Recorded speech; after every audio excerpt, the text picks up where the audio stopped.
먼저 인사드리겠습니다. 저는 방송인 오윤혜라고 합니다. 반갑습니다. 저는 아시는 분들이 많이 계셔서 너무 기쁘네요. 아무도 모르실까봐 걱정했는데. 자칭 저는 민심의 척도라고 주장하고 있습니다. 아무래도 저를 섭외하신 걸 보니까 뭔가 그릇된 신념으로 가득하신 분들과 싸우려면 상식적이고 집단지성의 목소리가 필요하구나 라는 생각이 들었습니다. 저는 그동안 제가 고관대작을 담당하고 있어가지고 이재명 대통령님, 강훈식 비서실장님, 오원식 전 국회의장님을까지 다 뵀는데 김민석 후보님은 처음 봬요. 그죠? 처음 얘기 나눠보고, 그리고 그 전에도 이제 좀 연배가 있으신 PD님들이나 이제 주변의 방송인 분들께서 한때 굉장히 스타셨다라는 말씀을 해주셨는데, 아니 저렇게 조용하신 분이 무슨 스타시라 믿어지지가 않았는데 어제 오늘 연설을 듣고 깜짝 놀랐습니다. 그동안 말씀하시고 싶으셔서 어떻게 참으신 거예요? 목소리는 또 왜 이렇게 크신지. 자, 오늘 저보다는 훨씬 더 후보님에 대해서 많은 것들을 알고 계시겠지만 제 입장에서도 좀 궁금한 것들을 여쭤보고 충청 지역이 굉장히 중요한 지역이라고 들었기 때문에 또 이런 대담 토크가 마련되지 않았겠습니까? 하나씩 이어가 보도록 하겠습니다. 우선 후보님에게 충청은 어떤 곳입니까? 네. 어서오세요. 사실은 제게 연고가 여러 개 있는데 그 중에 저희 어머님이 대전에서 꽤 오래 사셨어요. 그런 연고가 있고 또 하나 이게 참 저 이것도 좀 말씀드리기 거시기한데 충청 중에 충북에는 제가 충북에 있는 청주라는 곳에서 주소를 3년 동안 두고 있었습니다. 교도소에서. 교도소에 갔다 오셨어요? 네, 제가 대학 때 민주화운동하고 광주 진사님을 요구하고 3년 감옥을 청주에 있었어요. 청주 감옥은 어때요? 밥이 맛있나요? 네, 충청은 그렇게 좀 의미가 있는 곳이다. 사실 지난 지방선거를 보더라도 승리라고 할 수 없는 결과였던 것 같아요, 충청도가. 그래서 민주당에게는 숙제 지역이기도 한 것 같은데 어떻게 이 승리 지역이면서 숙제 지역인 요 충청도를 어떻게 이분들의 마음을 사로잡으실 생각이십니까? 그게 두 가지인데요. 결국은 대통령께서 이런 말씀을 하시더라고요. 결국 정치는 성과다. 그렇기 때문에 이게 말로 되는 게 아니라 성과를 내야죠. 지금 우리가 시작하는 메가 프로젝트, 한편으로는 충청권 프로젝트가 있고 또 한편으로 이제 곧 조만간 발표될 공공기관 이전, 또 행정수도 이전 이 추진을 통해서 저는 충청권은 상당한 발전의 희망을 갖게 될 것이다 이렇게 확신하고 있어요. 그것으로 성과를 내겠습니다. 그리고 또 하나는 충청권이 지향하는 중원의 정치, 중용의 정치, 통합의 정치 이런 것을 민주당이 잘 해내는 것이라고 본다. 그렇게 할 때 저는 다음 총선에서의 성과도 보장될 것이다 이렇게 생각하고 있습니다. 좋습니다. 제가 재미나이에게 김민석 프로필을 좀 알려줘라고 했더니 이분이 미래가 좀 불안하셨는지 공부를 진짜 많이 하셨더라고요. 서울대, 콜롬비아, 하버드, 칭화대학, 러커스 대학교. 아니 왜 이렇게 공부를 많이 하신 거예요? 저는 이게 좀 사적으로도 궁금한 부분이거든요. 미래가 진짜 좀 불안하신가요? 미래가 불안해서가 아니라 늘 현재가 불안했어요. 제가 야인 생활을 한 20년 했잖아요. 근데 보통 정치하다가 중간에 쉬는 사람들은 그게 꼭 나쁜 건 아닌데 해외에 가서 연수를 많이 합니다. 근데 하다 보니까 저는 매번 학위를 했습니다. 그리고 그때 돈도 들잖아요. 그렇죠. 그래서 그 전셋집을 다 걸어가지고 하고 또 자고 막 이렇게 해서 하다 보니까 조금 더 같은데요. 막판에 미국 로스쿨을 갈 때는 김민석 후보. 정치를 이제 혼자 할 거라는 기약도 없고 해서 미국 로스쿨을 가서 변호사 자격증 따서 저도 먹고는 살아야 되겠다 생각해서 사실 그런 것도 있습니다. 그러니까 아니 근데 이런 야인 생활을 20년을 하셨다고 했는데 어떤 계기로 정치에 복귀하게 되셨는지 많은 분들은 알 수도 있지만 제가 잘 몰라가지고 누가 전화를 했습니까? 와주십시오 또는 그건 아니고요. 사실 저도 잘 모르겠어요. 왜냐면 제가 18년 정치에 일을 했었는데 김혜성이가 정치에 복귀하게 될 거라고 생각하는 사람은 저를 포함해서 아무도 없는 것 같아요. 진짜로. 저도 생각을 못했고. 그렇잖아요. 김혜성이 끝났다고 생각하는 게 대한민국의 정석 아니었나요? 근데 김대중 대통령님께서 제가 40대 중반에 뵀을 때 참으로 놀랍게도 제가 야인 생활을 5년쯤 했을 때인데 그 뒤로도 10여 년 야인 생활을 했는데 저한테 앞으로 40년 정치를 더 할까요? 그러시더라고요. 너무 놀랐어요, 제가. 근데 전혀 믿지 않았어요. 근데 그냥 어떻게 하다 보니까 이게 돌아왔는데, 그 과정에서 제가 배운 건 있죠. 하늘과 국민이 가장 두렵고 감사하다. 이런 걸 배웠고요. 돌아오게 된 과정 중에 하나만 말씀드리면 이런 건 있죠. 지금 우리가 민주당이잖아요. 제가 민주당이라는 당명을 중간에 지켰습니다. 민주당이라는 당의 당명이 없어진 때가 있어요. 안철수, 김한길 두 분이 합쳐서 새정치민주연합이라는 게 만들어졌는데 그때 그분들이 민주당 이름을 안 쓰려고 애를 썼어요. 왜 그렇게 애를 썼지 그 사람들은? 민주당이 싫은 거예요. 근데 민주당을 해본 분들은 민주당이 100만 불, 1000만 불짜리를 다 알아요. 근데 제가 그때 야인이고 정치에 전혀 상관이 없을 때인데 누가 저한테 저거 민주당 당명이 없어지면 큰일 이 얘기를 하시는데 제가 이게 누구한테 폄하해서가 아니라 솔직히 뭐라 그러냐면 야 그건 나중에 도경영 씨가 가져가면 큰일인데 진짜 제가 생각하면 진짜 그렇게 얘기를 했어. 그리고 저는 결국은 저 민주당을 사랑하기도 하고 민주당 이름을 결국 쓰게 될 거라고 생각했어요. 그래서 세 분한테 말씀을 드렸어요. 권노갑, 김원기, 정세균 그분들한테 제가 민주당 이름 보관할 당을 만들어 놓을게요. 제가 정치하려고 한 게 아니니까. 그리고 필요할 때 그거 돌려드릴게요. 되게 어려웠어요. 왜? 요새 이중당적 얘기 있죠? 근데 이중당적이 아니라 민주당원이 아닌데 민주당이라는 이름을 지키는데 도움을 줘야 되겠다고 생각해서 당비를 조금씩이라도 낼 사람을 10,000명을 모아야 되는 거예요. 너무 황당한 일인 거예요. 근데 그걸 했어요. 요 10,000명을? 그래서 그 당을 지키고 민주당이라는 이름을 나중에 김종인 위원장한테 제가 돌려드리라고 했는데 그분이 민주당을 안 좋아하더라고요. 그래서 나중에 문재인 대통령께서 후보가 되시고 민주당 이름을 갖다 하셔서 추미애 대표한테 제가 그때 그렇게 결합을 시켰습니다. 흔히 얘기하듯이 교류 통합을 할 때 하는 1원도 받은 거 없고 저도 지역구 공천도 받은 거 없습니다. 그냥 민주당을 그때 살려놓은 거예요. 그때 이것이 계기가 돼서 그때 제가 당의 민주연구원장으로 복귀했죠. 여러분 아셨나요? 제 질문이 유익했죠? 네. 자, 또 하나 궁금한 것은 이재명 당대표 시절부터 이제 이재명 대통령 시절까지 굉장히 근거리에서 같이 계셨어요. 두 분이 호흡이 잘 맞는 비결도 궁금하고 그리고 너무 잘 맞아서 깜짝 놀랐던 에피소드 같은 거 있었는지도 궁금합니다. 제가 김대중 대통령 때도 가끔 혼자 그런 생각을 했는데 이재명 대통령 때도 비슷한 걸 느낄 때가 있는데 안 맞춰봤는데 같은 결론에 도달할 때가 많다. 그거는 생각하는 방법과 세계관, 철학이 비슷해서 그런 것 같습니다. 저는 사실 나이는 같고 학번은 같은데 살아올 궤적이 전혀 달라요. 저희도 아주 잘 사는 출신 아닌데 이재명 대통령은 우리 연배에서 그렇게 못 살게 어렵게 못 살아요. 맞아요. 그런데 의외로 철학이나 세계관이 비슷한 것 같아요. 철학과 세계관이 네. 어떠신데요? 어떤 세계관이시죠? 근데 이런 거죠. 제가 대통령께서 당대표를 할 때 책을 하나 썼어요. 근데 그때 이재명을 한마디로 규정하면 나는 유쾌한 토론가라고 본다 이렇게 썼어요. 대부분 그 말 뜻을 이해 못하셨을 거예요. 지금은 대부분 이해하실 거예요. 딱 맞죠?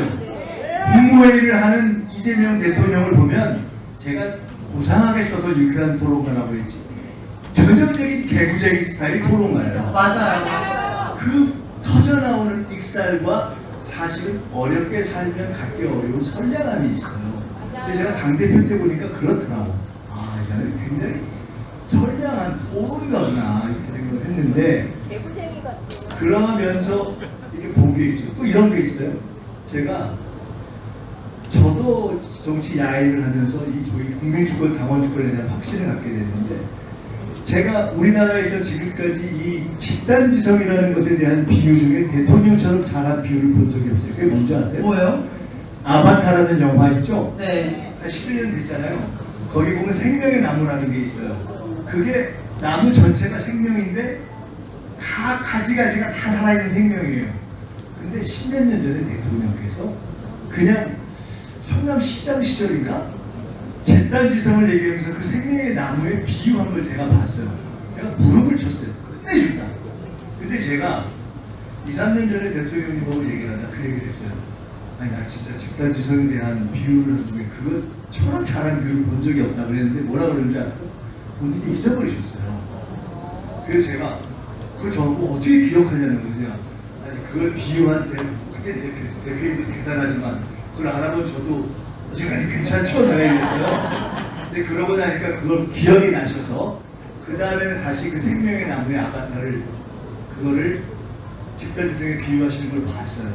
예를 들어 이런 거를 조금 외람된 말씀이지만 제가 비교적 박찬이라는 표현이어서 이재명 대통령님의 또 본질에 대해서 좀 보는 편인 것 같고 그거에 대한 애정이 저는 전형적인 학생운동 출신인데 상대적으로 학생운동 출신 중에 좀 덜 이념적인 사람이에요. 좀 실용적인 사람이에요. 아마 그런 성향이 비슷한 거 아닌가 싶고 한 가지만 끝으로 말씀드릴게요. 제가 놀란 얘기예요. 우크라이나 사태 있잖아요. 근데 그게 뭐냐면은 우크라이나 전쟁 났는데 우리나라를 바깥에 붙이려고 그런 거잖아요. 윤석열이가. 근데 그걸 우리가 비판했어요. 근데 대통령이랑 토론을 하는데 대표됩니다. 대통령께서 뭐라 그러시냐면 우크라이나를 비판하면서 전쟁이냐 민생이냐 이렇게 딱 정리를 하시다. 제가 왜 놀랐는지 아세요? 우리 같은 사람들 통상 옛날에 학생동계나 했던 사람들 전쟁이냐 평화냐 이렇게 정리해요. 절대 전쟁이냐 민생이냐고 정리가 안 돼요. 그런데 저는 무릎을 쳤어요. 평화의 본질이 민생이잖아요. 민생을 지키려고 평화를 하는 거잖아요. 그렇지만 통상 이념적이거나 이렇게 평화 문제를 중심으로 생각하고 운동을 한 사람들은 전쟁이냐 평화냐로 정리하죠. 그래서 제가 그걸 보면서 아 이분은 본능 민생론자구나 생각을 했어요. 그게 저는 우리가 연배는 같으나 이재명이라는 지도자가 소위 86들이 이렇게 쫙 많이 있던 이 시대에서 그 군계 일학이 된 이유라고 봅니다. 본능적인 민생, 본능적인 민생 정치로 그야말로 이념이 아니라 실용 정치를 쭉 뚫으면서 세상을 보는 그만의 프레임 그리고 국민들이 그것을 이해해 준 것이 저는 민생 실용의 지도자 이재명이 이 시대부터 선택된 이유다 이렇게 봅니다. 맞아요. 네. 저는 개인적으로 정치인 재벌 대통령께서 재벌 회장에게 더 깊게 허리를 숙여 인사하는 모습에서 아 진짜 너무 놀라운 광경이었는데 우선 지난 1년 정도 이제 민주당을 보아하니까 청와대와 당과의 호흡이 굉장히 중요해 보였어요. 밀려있는 입법들도 굉장히 많고 그래서 당과 정부의 관계가 중요해 보였는데 우리 후보님께서 당 대표가 되신다면 구체적으로 민주당은 어떻게 바뀌게 되나요? 당정 내지는 당청의 관계의 구체성이 바뀌고 당정의 모델이 바뀔 거라고 봅니다. 첫 번째 관련해서 말씀드리면은 우선 대통령과 당대표를 포함한 당청 관계의 만남의 폭이 깊어지겠죠. 더 많이 만날 것이고 더 많은 문제를 의논할 것이고 더 터놓고 더 창조적인 의논을 저는 하게 될 것이라고 확신하고 있습니다. 그리고 왜냐면 그런 것들이 깔려 있으니까 그리고 편하게 이야기하죠. 또 하나는 당정 관계의 모델이 변할 거라고 봅니다. 예를 들어 그야말로 손익 경쟁이 생길 거라고 아주 답답한 건 이런 거예요.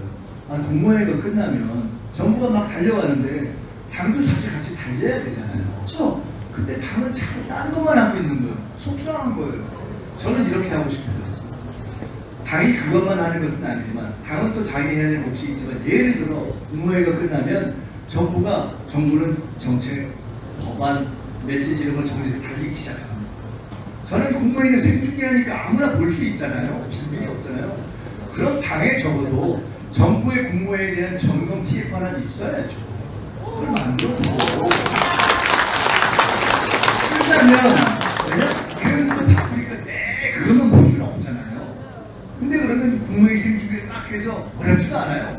정부의 TF처럼 기본 해서 몇 명이 딱 정리해서 국회의원들 전원한테 오늘 정부에서 요거 논의됐고 대통령이 요거 지시하셨고 요거는 정리가 안 됐고 이걸 고민해봐야 되는데 이건 당에서 고민할 영역인 것 같고 이건 법인 것 같고 이건 메시지를 내야 될 것 같습니다. 왜냐하면 이건 누가 메시지 내신대요. 그 다음에 당에서 기분 뭐 만들까요?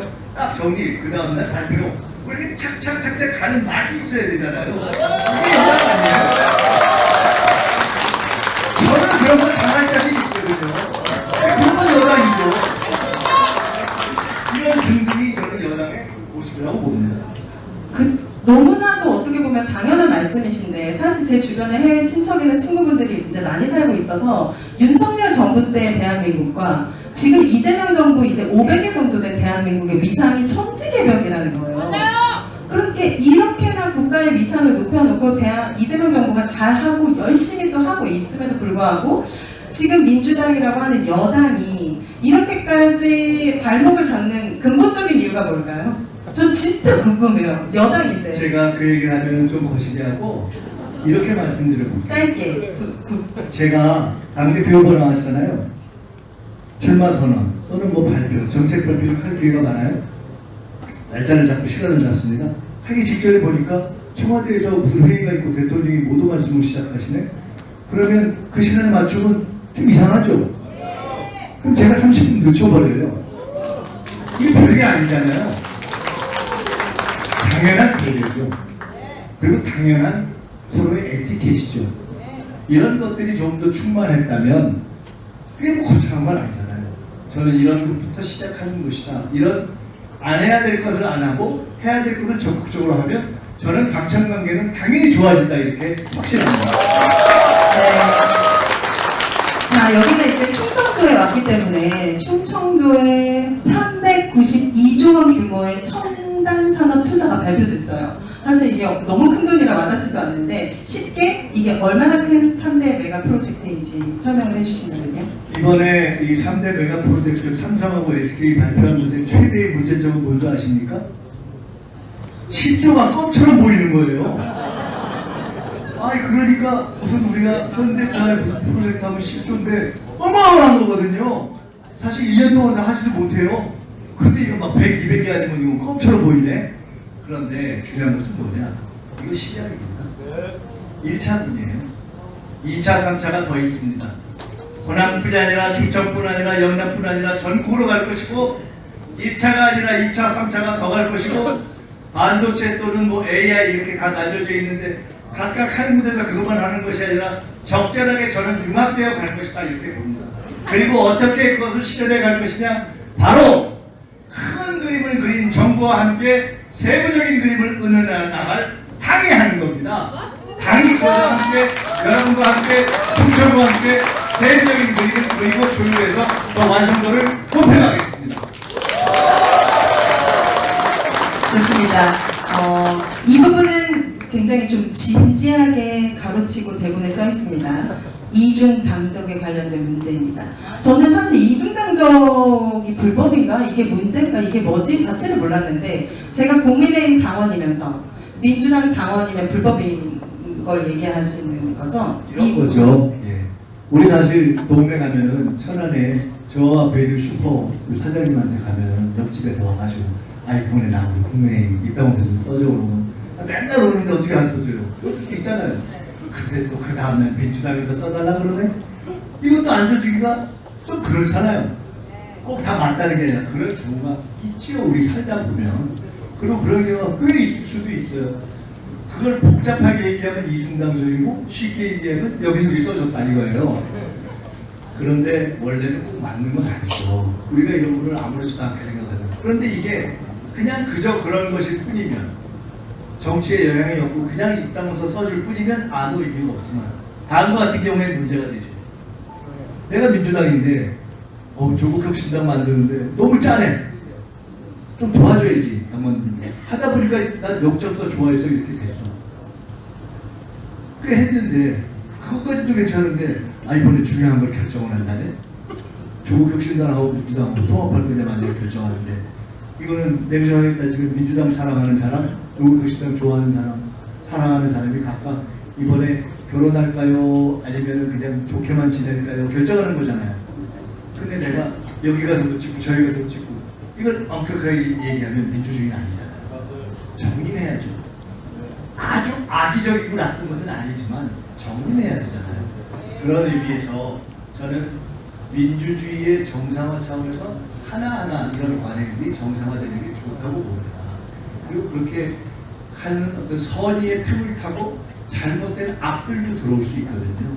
근데 그런 것들을 정리해가는 것이 좋겠다. 그런데 이걸 억지로 잘 못 골라내죠. 왜냐하면 각 당의 당원 명부를 가지고 있는 것이어서 그래서 그런 부분은 자율적으로 정리하는 것도 좋고 그렇지만 이거 아무 문제도 없어요. 이렇게 얘기하는 것은 옳지 않다라고 생각합니다. 네. 그리고 이제 청년 문제에 대한 질문입니다. 주변에서 이제 청년 정치인이 되고 싶어서 활동하는 분들의 얘기를 들어보면은 오히려 청와대 같은 경우에는 청년의 이야기를 더 들으려고 하고 더 많은 자리를 만들려고 하는데 민주당이 오히려 굉장히 소극적이다. 그래서 청년에게 우리 후보자님은 자리뿐 아니라 의견권까지 주겠다고 말씀하셨는데 이 부분에 대해서 청년들에 대해서 얼만큼 열려 계시고 얼만큼 예를 들어 이런 겁니다. 저는 사실 그렇게 권한을 줘도 잘 안 되는데 우리 지역의 지역위원회, 청년위원회, 우리 현수막 비용의 10분의 1을 알아서 써라 제가 그렇게 얘기하면 잘 안 되더라고요.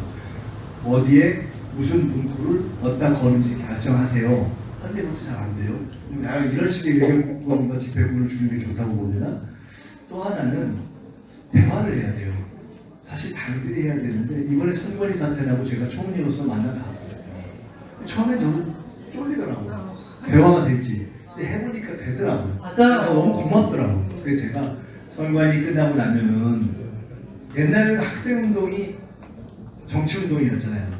그 다음에 학생운동은 학내운동이 됐잖아요. 근데 앞으로는 이제 사회문제 없는 줄 알았는데 이번에 선관위 문제가 나왔잖아요. 그래서 제가 오히려 잘 됐다.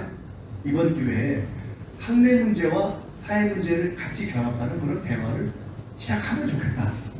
그렇게 하십시다라고 말씀을 드렸더니 그 학생운동 지금 하는 분들이 많이 그렇게 하자는 거예요. 그래서 저는 정부뿐만 아니라 당도 이제 그런 노력을 해야 되고 그런 노력을 아주 성의 있게 못하면 죄송한 말씀이지만요. 우리 대통령 지지율 60인데 그 중에 청년 지지율 40입니다. 우리 당의 지금 청년 지지율은 아주 바닥입니다. 그렇다고 국민의힘이 더 잘하는 건 없지만 민주당이 잘해줘야 되는데 못해주니까 미워서 국민의힘을 지지하는 거예요. 이대로 가면 5년 있으면 우리는 그냥 완전 야당이에요. 이거 해결하지 못하면 안 되기 때문에 저는 이것이 앞으로 우리가 해야 할 가장 중요한 5가지 지금 제가 당선되면 다음날 기구를 설치하려고 하는데 청년들뿐만 아니라 어른들도 같이 참여하는 조금 더 연배가 있는 다양한 분야의 정책 전문가들도 같이 해야 된다고 생각하는데 예를 들어 우리 조은수 의원님 같은 분은 젊기도 하고 또 전문가들도 같이 참여도 좋고 그런 등등을 저는 해서 당이 대대적인 청년화를 이루고 그리고 또 하나는 정책만으로 해결 안 된다고 해요. 날도 바꾸고 태도도 바꾸고 행사도 바꾸고 조금 더 재미있게 하고 문화를 바꾸고 그래서 꼰대 같지 않게 바꾸는 노력을 저희도 사실 컨설팅도 하고 해봐야 된다고. 그럼요. 제발 재미있게. 아니 그래서 그때 좀 모실게요. 제발 좀 재미있게 부탁드려봅니다. 자, 그리고 시스템 공천 주제로 넘어가 볼 텐데 우선 시스템 공천이 뭡니까? 옛날에는요 총재 시절에는 총재가 그때도 그런 건 아니지만 이렇게 주로 독립적인 판단에서 정하는 경우가 많아요. 그 다음에는 공천심사위원회라고 해서 몇 분이 정해지죠. 근데 이제는 공천을 시스템으로 다 이런 건 몇 점 주자 이런 건 몇 점 주자 해서 정해서 그거를 자동 합산하게 하는 제도고 이게 이해찬 대표 시절에 만들어졌는데 비교도 잘 왔는데 이번에 하고 나서 말이 많았어요. 일관성이 있나? 공정성이 있나? 기술적으로 에러가 나지 않나? 다 문제가 생겨버린 거예요. 근데 그렇게 해서 또 당선된 분들도 많잖아요. 그러니까 이걸 문제 삼는 건 지혜롭지 않고 어떻게 이걸 개선할 것인지를 저는 이 또한 직후에 할 5개 기구를 보면서 한 6개월 충분히 말씀을 듣고 대안을 정리해서 그래야 2년 후에 있는 총선 때 룰을 제대로 만들 수 있다고 보고요. 그것도 기구를 만들 생각이고 또 하나 예를 들어 이런 거 있어요. 그동안에는 예를 들어 대표가 최고위원이다 이러고 그냥 봐줬어요. 경선 안 하고 정말 없애는데 그럴 이유가 없잖아요. 죄송합니다. 최고위원 후보님들 당선되셔서 혹시 경선하셔야 될지 모르겠습니다. 그렇지만 당대표도 마찬가지예요. 그냥 그렇게 하는 것이면 좋겠다. 개인적으로는 저는 그렇게 생각하고 있습니다. 그래서 네. 나를 최고위원 돼서 경선 안 하고 국회의원 되지 이런 건 아예 저는 근절하는 게 좋다고 생각합니다. 네, 좋습니다. 자, 마지막 질문으로 검찰개혁, 보안수사권 폐지를 정말 수개월 동안 외치신 분들도 계시고 그걸 또 받아주셨습니다. 이 보안수사권 문제는 피해자와 국민의 안전이 걸린 문제인데 이 부분을 어떻게 잘 해결해 나가실지 궁금합니다. 대통령님도 그렇고 저도 그렇고 정부의 입장은 기본적으로 너무 검찰의 피해가 컸기 때문에 수사기소 분리하는 게 맞다. 그리고 보안수사권도 폐지하는 게 좋다. 근데 지금 요새 걱정이 많잖아요. 이거 대안을 어떻게 찾을지는 고민해봐야 되는 딱 요거였어요. 그런데 세상에서 제일 중요한 게 신뢰잖아요. 근데 신뢰가 무너져 있기 때문에 검찰이 그 보안수사권 폐지의 좁은 문을 저는 통과할 수밖에 없다고 봅니다. 그러면서 나머지를 보완해야죠. 근데 그에 대해서 싸우는 여러 가지 대안들이 있고요.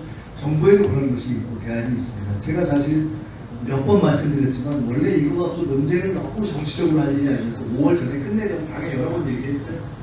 왜 당에 무슨 법안도 안 나오냐 이렇게 했는데 당에서만 오케이 했으면 법안 낼 수 있었어요. 보안수사권 폐지를 기본 늦추자고 해서 늦춘 거예요.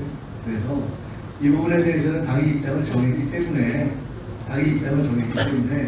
저는 경찰의 권한을 억제하든가 검찰과 경찰의 협력을 높이든가 여러 가지 지금 의견이 나오기 때문에 그렇게 해서 최대한으로 경찰 피해가 없도록 노력하는 게 좋다고 생각합니다. 좋습니다. 보니까 잠깐만요. 네. 대통령한테 검찰 개혁의 의지가 없었다. 이딴 소리 좀 하지 마세요. 사실과 다릅니다. 맞습니다.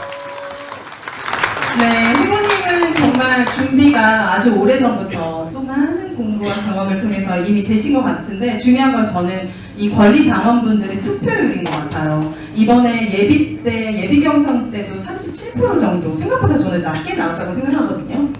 여러분들이 도와주실 수 있는 부분은 이 투표율을 높이는 방법, 정말 집단 지성의 힘이 모여서 이재명 정부의 성공을 잘 뒷받침해 줄 수 있는 방법은 오직 투표율을 높이는 일이다라고 생각합니다. 저는 이재명 대통령의 연임이 아니라 영생을 바라는 한 사람으로서 아시죠? 저의 마음? 네. 저도 눈물이 없는 사람이에요. 저희 남편도 깜짝 놀라요. 대통령 때문에 눈물을 흘리는 제 모습을 보고. 정말 이재명 정부를 잘 뒷받침해 줄 수 있는 민주당 지도부가 탄생하기를 여러분들이 진심으로 응원해 주시고 투표해 주시길 바라겠습니다. 감사합니다. 오민희 씨에게 뜨겁게 응원합니다. 고맙습니다. 앞으로 자주 뵐 것 같아요.